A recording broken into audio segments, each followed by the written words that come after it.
You got to have vision. Man, can I tell you about the type of year I had? Whew, this year. This has been probably one of the most challenging and most rewarding years of my life. And it's all about perspective, because people could have went through the same thing I went through and not see it as rewarding. You know, we have challenges in life. We go through challenges and we like to always see it as a bad thing. And when we're going through it, in most cases, it is. It is bad. It doesn't feel good, right? But on the other side of challenges, man, wisdom, strength, courage, because when you go through certain challenges, you're not afraid anymore. So it's kind of like, if you're faced with a similar challenge, man, you're going to be looking to cut the head off of that thing, right? It's not going to be like, you're going to know how to defeat it the next time it comes around. You won't, because that fear is out of the way now. You know what I mean? And sometimes we sent through challenges to overcome our fears. Just to be like, when you're done, even if you feel like you were defeated, you'd be like, but man, I survived though. I might not have won, but I survived. Like, there's some people that lose and they are defeated. And you can lose and still survive. And that means like, you like, hey, I'm looking for the next opportunity now. Just let me get another chance. And see, the ones that's defeated, when they lose, it's just like, it's game over. It's like, they can't get past the fact that they lost. You know, if you have any dreams and aspirations or goals in life, you look at some people that excel in the things that they do in life, right? They'll tell you that they lost a lot. They took chances, risk, and lost a lot. But a lot of people see the end result and think that it's easy. And there's some people that are naturally gifted at things, but there's others that have to really earn those gifts. Some people are born with gifts, and there's others that they earn those gifts through the challenges, through the trials, right? Through the disappointments. And that's the gift of life, I believe, like, for us to be able to come and experience all those things. It's just my belief, you know, based off this experience, like this experience that I had this year in 2024. Like, I've learned that you're bold enough to acknowledge your accomplishments. And I'm not talking about just any accomplishment, not like anything in the world. I'm talking about your accomplishments of overcoming the things that have crippled you through life. The crutches that you depended on, you don't need them anymore. Like life, you announced that you celebrated not having to use the crutches anymore, right? And you're walking upright now, right? On your own 2 feet, you're standing tall. But it's like the spiritual world, like the low entity, right, has something to say about that. Because see, that thing that had you in bondage, like for me, there's many vices that I've had through life. You know, one in particular was alcohol, and there's others too, but alcohol is one that I think a lot of people can relate to. And when I removed that crutch, it's like the enemy was upset. The enemy was upset that I had the audacity to say that he can be defeated, that the enemy can be defeated. And man, when I say the enemy was like, I'm going to give you every reason to want to drink now. You're going to be sent through some challenges that's going to make you want to drink, since you're so big and bad now. You know, you forgot all about me. That's what the enemy is saying. Like, you forgot about me when I was there for you. Some of us depend on these crutches, you know, and it's not always good things. You know, there's good crutches, but that's the crutches that there's strings attached to it. And when you try to leave that thing, because they want you to leave quietly, but if you have the nerve to say something that you escaped, now it's mad at you, right? So you're going to be challenging. You know, it might be something you've been praying about, a gift, you know, that you requested from the Most High. And the enemy is aware of that and do everything in its power to make sure you don't receive that gift. You know, whatever breakthrough you've been hoping for, praying for, right? The enemy's job is to make sure that you don't get it, or that you don't see it when it arrives, you know, to obstruct your view. And let me tell you, this year sent me through some challenges to where over the last couple of years, there's specific things I prayed about. And the enemy, I've seen online what people call it counterfeits. Like, the enemy will send you a counterfeit before the real gift arrives, kind of like to slick you, right? Trap you. It looks similar to what you've been praying for, what you've been asking, what you've been wanting, right? It looks similar. It feels like what you kind of feels there, but it ain't. It's something about it that has you like second guessing it. Like, it looks good and everything. You're like, it seems like they got too many stipulations that go with this though, right? Too many stipulations. And I don't believe, like, if you ask the Most High for something, I don't believe there'll be any like strings attached to it. Like, to be like, your gift is your gift. It's like, you know, you ask your parents for something, right? For your birthday, any holiday, right? You're expecting a gift. And your parent give you the gift. And then after you open your gift and you start enjoying it, like, you're going to have to do this for that. And those requirements might be something where you'd be like, I'll reconsider the gift. Now, if it's going to come with all that, I might not even want it. And I feel like if you're encountering something in life and you feel like it's similar to something you might have been praying for, something you've been hoping for, but it has you questioning all those things, you need to examine that. Because I feel like the enemy is at play in this life. It's at play. And make you that disguise, that decoy item that you receive, that decoy opportunity that you receive, and it all feels good in the beginning. It's kind of like a mousetrap, right? You think about the old school mousetraps where they have the little wooden thing and the snap thing that come on it, right? And people put a piece of cheese on the end to try to lure the mouse in. Like, oh, food. See, you try to lure the mouse in with something that you know it likes. But even that mouse knows, it's like, that's cheese right there. But what's the catch? It's just laying out there like that. Well, I didn't have to go looking for it or nothing. Why is this cheese just sitting out there like that? You know? And it's dressed up on this platform. And so the mouse knows, it's like, wait a minute. It's a little too easy. See, some things that come a little bit too easy. That's another trick. It's like, I didn't ask for this though. Like you something like that. You're like, I didn't ask for this. And that's the trick, because the enemy make you think, like, you deserve gifts. In most cases we do. But if something has you thinking like that, you have to trust your spirit, your intuition, and examine. And go talk to the Most High. That's the only way you'll get your answers and your clarity. It's the only way you will. So anyway, let's just say I've been through some challenges this year that have helped me come to that realization. To have this new set of eyes, a new prescription, I like to call it. I have a new prescription now. The way I view the world. And it's all, attributed to those challenges that I went through. Because if I hadn't gone through those challenges, I would have the same old vision that I used to have. It's a little bit blurry. It's a little bit blurry. Now it's a little bit clearer now. Things are a little bit clearer. So you have to appreciate the things that you go through sometimes and have that, I survived though. Yeah, you survived. You still here. You're stronger now. You have new attributes. So now you're able to go out forward with confidence, knowing that, there's not too many things you can throw at me now that's going to slip me up. So you're stronger, your attributes. So anyway, use your new vision, and proceed in the world, and don't just keep things to yourself. Share it with other people too. Share what you've learned. I believe that's a gift for real, like where you can save somebody from going through something that you went through. And, I'm one of these people. I like to tell anybody, I had to learn a lot the hard way in this life. I had family and friends that tried to tell me otherwise. I had people that I saw do certain things. And I still had to go and do it myself to understand that I shouldn't have never done it. Right? So the gift, I believe, in life is sharing those experiences. And it's up to the person to take the advice, or whether they'll push it to the side and have to experience it themselves. And sometimes it's not always bad, because when you learn things yourself, it's kind of like you don't always trust something. You're like, I'll see about that. In most cases, you realize the person warning you was right. But the fact that you had to go through it, though, it's a different level of learning and strength you acquire after you went through something, as opposed to learning from observation. Observation is wonderful. But if you know what something felt like, man, that's like another layer of strength that you just gained. You see, you get wisdom is from the observation. But when you go through something, you experience it. So it's not always bad. I don't wish it on anybody to go through anything the hard way and learn those lessons that way. But if you come out on the other side of it, you will be a stronger version of yourself. And the people in your life will see that right away in you too. As long as you don't hold on to the situation with bitterness. You see the situation from, man, that made me better. So anything or anyone that may have disappointed you in this life, find a way to forgive them. Because you're either the teacher in the situation or you were the student. And sometimes both are at play at the same time, but you might go into a situation you might have been meant to be the lesson for that person. Instead of being mad about why something played out the way it played out, see the situation for what it was, extract the lesson from it, and make peace with the situation and the person, if a person was involved, because they were a part of your lesson. As long as there's no malicious activity going on, though, there's some people you want to be like, because the enemy sends some people that are meant to destroy you. So I should have said that in the beginning, because I don't want to make it seem like all these tests are good for you. Some of them are meant to destroy you. What do you think happens when you come out of the mission, the tests that were meant to destroy you? What do you think? You're going to be so much of a soldier coming out of that, because it was meant, like the people watching you go through this challenge expected you to perish. And when you went away for a while, because you had to go and lick your wounds, right? You had to go and recover. You did it in silence. And the people thought it was over for you. The onlookers, that audience that watched you go through your trials, they thought it was over for you. You had some supporters in there, though. But there's something funny about this world where a lot of people like to see, as much as people like to throw up thoughts and prayers, I'm not saying people don't, but people, it's like tragedy and, just bad things happening. Look at the news. That's what they love to report. Like, nobody would watch the news if it was just good things all day.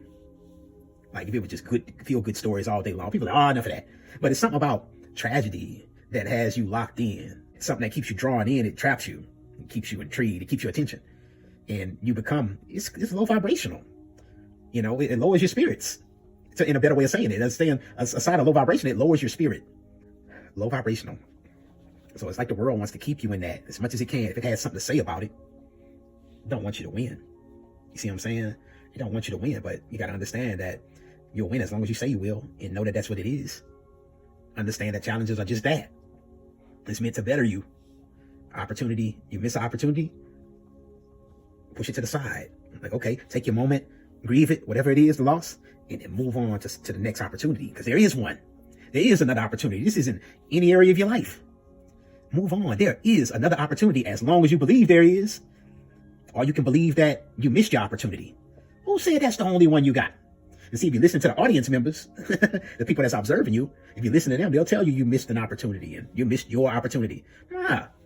You can believe that, but there's other opportunities. You just have to go and take your attention somewhere else and go up, explore new terrain.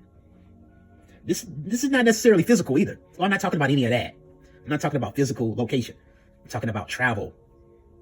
Go other places, which means renew your mind, be transformed by the renewing of your mind. Man, I love Romans chapter 12. That book of the Bible, I'm telling you, when I was a teenager, my mom used to just bust up in the room, right? I don't know what she wanted half the time, but sometimes she'd come in, she'll catch me, and I'm on the floor like this with my pocket Bible. And I'm reading Romans chapter 12 every night before bed. And you know, nobody told me to read that. It's just when I found it in the Bible at a young age, that's the chapter in the Bible that has stuck with me through my life. It resonated with me back then. It's like, you know, offer yourself a living sacrifice, be a representative, you know, to the best of your abilities, and to love your enemies. He talks about all that in there. You know, if your enemy is thirsty, give them drink. You know, it's like really like love, like you operating from a place of love in all areas of your life. And that's not easy. Oh, it's not easy. The world makes it easy to hate. The world makes it easy to run from your challenges, run from the things that you need to face head on. The world makes it easy for that. When you got to face it, whatever it is in life. And it could be a generational thing in your bloodline. And you're the one, you know it in your heart. You're like, I'm the one that's meant to overcome this for the family. Or at least to get the, you know, a jump start, you know, like some type of spark to where we can all work on this thing together, you know. But I will say this, you know, I expect nothing but amazing things up ahead in my life. And I hope that for you too, you know. It's like, just because you go through challenges don't mean that it's over. It's like, I believe there's great reward that comes with it when you're excited after coming out of trials. Like you excited, like you were in isolation, you went through trials in silence, and you have wounds that aren't visible, and you still go out into society and you are the light. You are like the light to other people because you've learned to become that to yourself, right? You realize that operating in that spirit can get you through anything, any darkness. As long as you have a spark, man, you can make it through anything. And you can. Let me be the one to tell you that you can do anything you put your mind to. It's really true what they say that, you know, your attitude determines your altitude. You've heard that said, right? Through life. It is so true. Your attitude, they tell you right there. And there's an author, old school guy from the past. He's long since passed away. His name is Neville Goddard. And in his teachings, Neville Goddard, he would always refer to the Bible. So if you understand, if you want to look into Neville Goddard and look up his teachings, look it up, and everything he says is Bible reference. So if you be like, what does this have to do? You're wondering if it plays into all of that. But Neville was talking about how feeling is the secret. Your attitude determines your altitude is what's said. And Neville was saying that feeling is the secret. And he has this chapter in his book where he talks about go to sleep in the wish fulfilled. Meaning like I have a routine of praying right before I go to bed, and then I fall asleep through my meditations. You know, I meditate myself into sleep. And, you know, I've been doing that for maybe about 3 to 4 years now. The Bible is telling you, you know, it's like it's allegory. You have to like see from a different lens. It's telling you, giving you an instruction. And he's saying like whatever it is that you present to the Most High, you can have it. But you have to act as if you already have it. Like I remember a couple years ago when I was about to purchase my home and was going through the underwriting process. And, you know, at one point the housing market, you know, it kind of got bad, you know, after COVID and everything. And the interest rates started going up. And I was like, I'm going to be able to pay for this house. And, you know, I remember being worried about it for a while. But then I just had this epiphany one day, you know, after I came out of praying and meditating, right? And I woke up one morning with a thought. It's like it popped right in my head. First start of the day. It was like, man, act like it's already yours. Act like it's already yours. You know what I'm saying? And I did. I started decorating the place exactly how I wanted it to be. I started walking around it as if seeing it, even things I didn't even have in my house yet that I wanted in here. I started visualizing it. And visualizing myself welcoming family in, you know what I mean? Like, welcome to my place, you know, visualizing that. And I'm telling you, within that year, it didn't happen overnight, but I moved in that energy, in that spirit for several months. And then when it came time for me to start the process and I was going through the underwriting, I had a little glimpse of doubt. But after a while, like, nope, it's already yours. You've been living in it already. Stay excited is the key. You know, that's the attitude. What type of attitude do you have in your expectancy? You know, it's like when a woman's pregnant, right? You're expecting that baby, and for most part, you're excited, you know, unless there's some complications. But in life, we go through situations to where you're trying to birth something.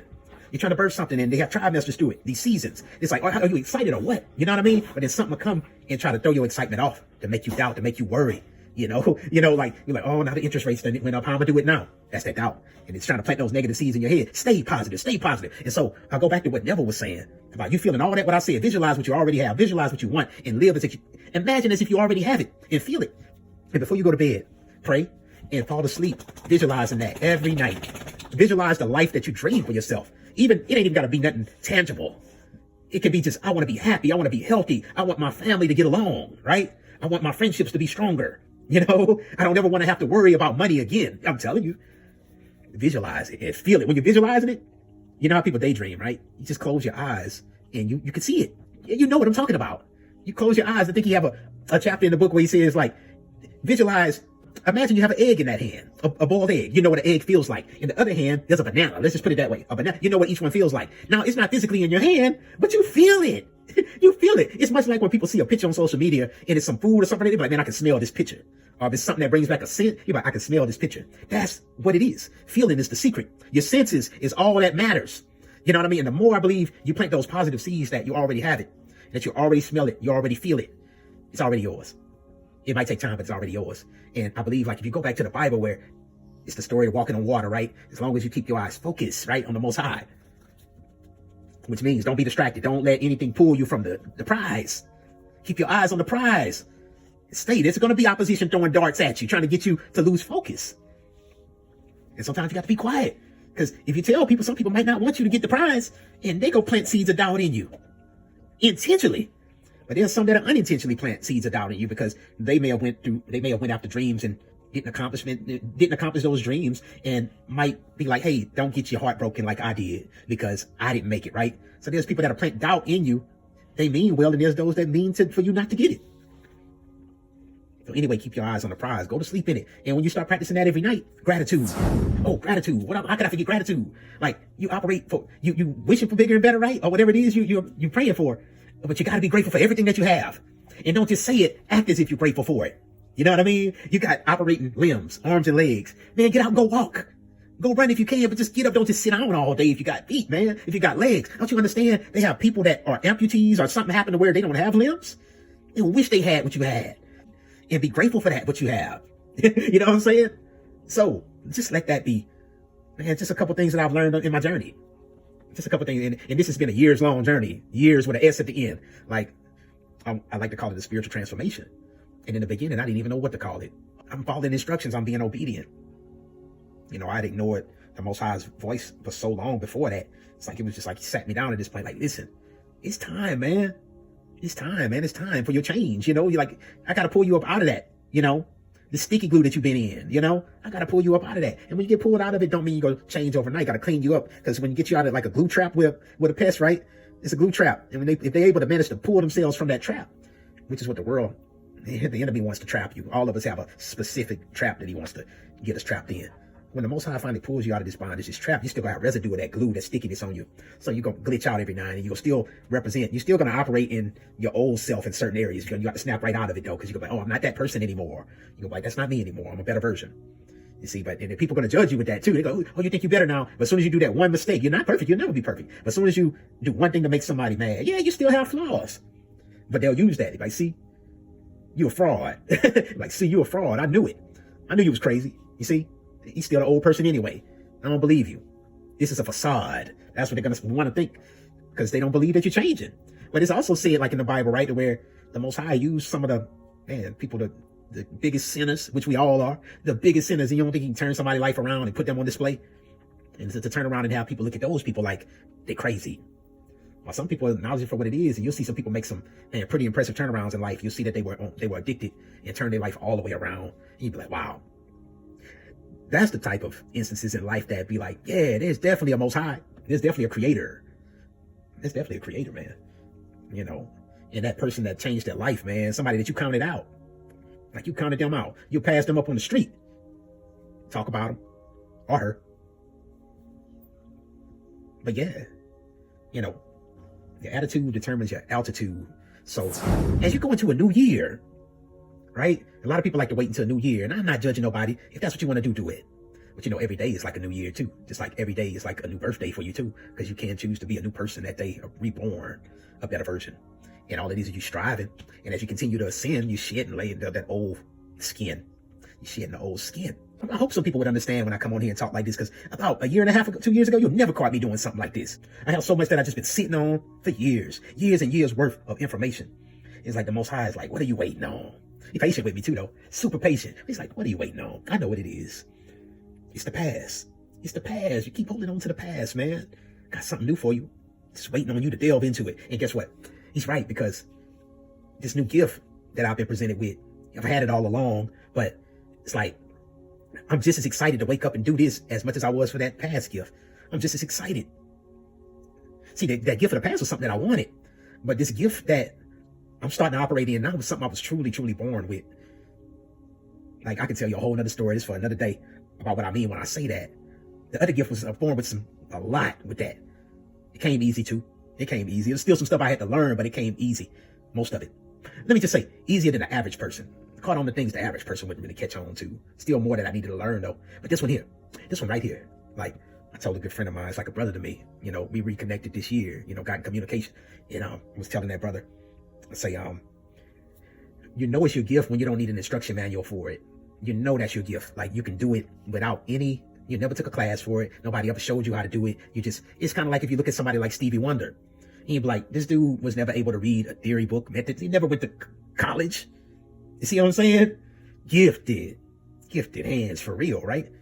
And it's this thing that you didn't have to learn. You just know how to do it. You just know how. And the thing about it is, you can give somebody the instructions, right? You can write out the instruction manual for others, which means people go to college to learn things. They come to learn things that you have a gift for, but they don't have the instruction manual that you wrote out for them, and still will be looking for your guidance on, man, so how do I really do it? Did I do it right? You know what I mean? Or they won't be able to fully, access the full power of it, because it's really not their gift. They just allowed to dabble in it because, they were determined to study it and learn it. And you got to give credit to those people, because they become skilled at something that they weren't really born gifted with.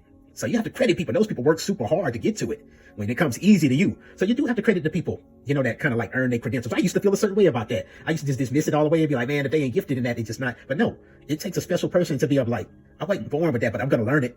I'm going to learn it, and I'm going to excel at it too. It takes a special person. That's why, like, they have the levels in college, right? Associates, bachelors, masters, and doctor. And it's not, the minority is the doctors, right? That's the minority. Everybody has not achieved that status. So to the select few that have made it there. See, I made it to masters, in actual college. I could have pursued a doctor if I wanted to, but I've made it past masters. I've earned a master's degree. But I'm talking about on a spiritual level too, to gifts and everything else. If somebody gonna be like, man, I'm gonna learn everything I need to know about this gift so that I can live life in it. Man, much respect to you. And see, it took me a while to get to that place. It's because I realized we all supposed to be here celebrating and rooting for each other. We're not supposed to be at odds with each other. We're supposed to be sharing with each other. Knowledge, not gatekeeping. Making sure we were all safe, not falling into any traps. Allowing individual thought, unique thoughts, right? Not judging. Man, life could be so much better, man. But I believe a lot of people waking up. And it's true what they say about living in the end times. The thing is, the world wants you to be afraid. And, how could I forget this? 2024. Man, I experienced something this summer. And I'm not going to say it specifically. I'm not going to just blatantly say what it was. I experienced something this year that I wrote it. Man, listen, I experienced something that I had to go through alone for real. I went through some things in life alone, but this was different. This was like a first for me. And it took me back. I had to revisit a lot of childhood trauma this year. I didn't ask for it either. Something that happened to me as a child that nobody knows about. Nobody knew about because I couldn't even explain it. Like, it's like something that I experienced in life is like the Most High blotted it from my memory to where I couldn't even see what happened. But I know it happened because there's pieces of that puzzle piece that I see. It's those pieces are clear. It's like, so it's like, yeah, that happened, but what's the whole story behind it? And it's kind of like I was just in a daze about that, but I was finally able to, for whatever reason, I wasn't thinking about this particular experience as a child, but it came back this year. I still feel like this, like the enemy, because I wake up in the middle of the night and I want to drink again, like I say, because I'm like, I don't want to be having these thoughts. So some childhood experiences came up, and some other experiences came up through life that I believe it came up in my memory to see if I was going to be mad at people. Because if you claim to elevate in life, you're going to be put to the test to see if you're really about that. So you say you're a person that forgives people and give grace. Okay, let's find that the enemy is going through your library files of your life. Let's find the thing that hurt the person that hurt him the most, right? Hurt him the most. You're like, right here, they done found it. And if you know what I'm doing, I'm old school, going through a card catalog or something in the library. Like, look, this is from when they were 14 years old. Okay, look, this person, they experienced, a disappointment, something tragic happened, something, and it requires forgiveness. But this person has forgot about that experience, but the enemy about to introduce it back into their memory, about to bring it right to the forefront. That's something that happened to me this year. And I believe it was to see if I fully healed. And right away I didn't. Like when I was presented with those thoughts and the remembrance of that, oh man, like shocked me. Like had me kind of like frozen for a couple of days. I ain't talking about moments, a couple of days. I was just like, why am I experiencing this? I thought that was behind me. Why is that so prevalent in my thought, in my vision right now? And then I realized you never healed from it. You just forgot it. And see, that's what's been happening to me this year. The things that I claim to have healed from, and I've healed from a lot. Anybody that's close enough to me to know me can look at me and tell you, I am my best version right now. The people closest to you can tell you. I don't need nobody else to tell me that though, but people closest to me will tell me like that dude different. He's not who he was. He's so much better. But see, this year has brought things that I thought I've overcome that I forgot about. It's like, oh, now we're gonna test to see if you really are healed, this new and improved person, like you said. And guess what? It's all for your good, because just like in horror movies, the villain has its power when you're scared of it. It ain't until you face the villain and be like, what up now? What up now? And the villain gonna be like, oh, you're not afraid of me. They kind of lose their power. So these instances from the past, these experiences that might be haunting you, is because you're running from it. And it could be traumatic. But if you face it, I mean, like really, and I know it could be tough because it was tough for me. I might have more to experience down the line. I don't know if I even got through them all. But the ones I was faced with this year was not easy. But once you face it and come to remembrance and sit with it, process it, and forgive and heal, you heal, man, you're gonna come out so much better. Now you know if you've elevated or not, or if it's it could knock you down, it could demote you, or it can promote you. It's a test. Man, I just gotta say how much love I have for this experience. I was about to say for myself, but I mean everybody and everything in this life. Man, I love, much love to any and everybody, everything, all part of who I am. Even the people that I observe that I don't know. And much love to you too, because I'm learning as I just observe the world and learning that, man, like what I'm doing right now, sitting in silence sometimes. I know I'm talking right now, but most of the time I'm doing this in silence, and I'm communing with the Most High, because the Most High has my full attention when I'm in solitude. No TV on, you know what I mean? Nobody else in your environment, in your atmosphere. Full attention, is able to talk to you. Ain't nothing more beautiful than that conversation, man. That's where you go when you're faced with these old memories and experiences that are haunting you.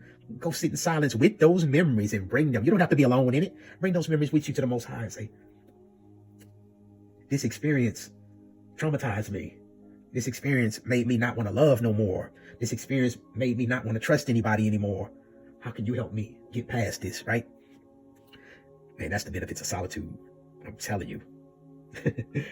Ain't nothing more beautiful than that. Yeah, man. So, and if I can tell you to add anything to your life right now, anything to your regimen, man, spend more time with the Most High. And take care of the mother while you're here. The father. Spend time with the father and take care of our mother. Our mother bears everything. And our mothers love us, right? Our fathers love us too, but the father's going to be strict and give you instruction. The mother will accept anything you give to her and won't judge you. Let's spend time with the father, though, and take care of mother. Let's take care of mother, because I feel like mother wants her children to get along. And the world has made it to where the children is fighting. We've been fighting forever. So I believe, and we should try our best to make mother happy. And we report that to the father, too. His father sees everything anyway. And mother feels everything. This has been the Intellectual Thought with Mysterydoe. I got nothing but love for you. Until next time. Later. You got to have vision.